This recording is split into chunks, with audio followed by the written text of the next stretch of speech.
Hey guys, thank you for working so hard today that you got to the extra video. I really appreciate you. I think this is really going to help you out with our next class, which is going to be continuous domain and range. Unfortunately, we're not going to get to dive into as much detail in class as I would like. So this is a great way to figure out and start practicing about our continuous domain and range.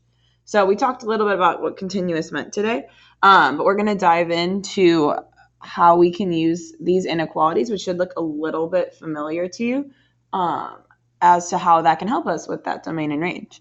So first of all, we're going to define some vocabulary. So finite means that it has an endpoint. We show this by using a closed circle or an open circle. If you remember what those mean, a closed circle means that this point is included. If it's an open circle, it means it is not included. An infinite means that it goes on forever. We show that by using an arrow.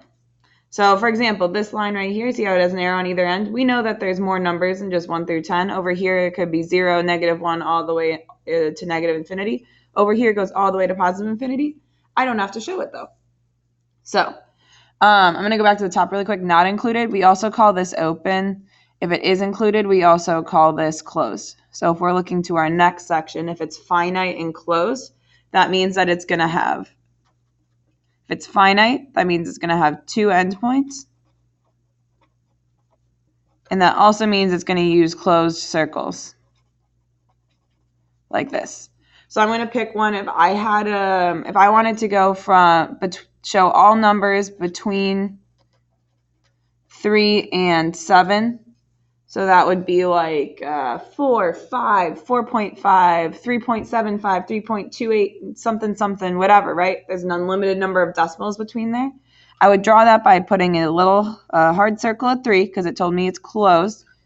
I would put a closed circle at 7, and I would draw a line connecting them just like that. So I can see that this is all numbers between 3 and 7. Looks like my purple's marker is running out, so I'm going to switch to brown. So if I have finite, that means it's going to be 2 endpoints again. But if it's open, that means that it's going to have some open circles. So it's not going to be included. So let's talk about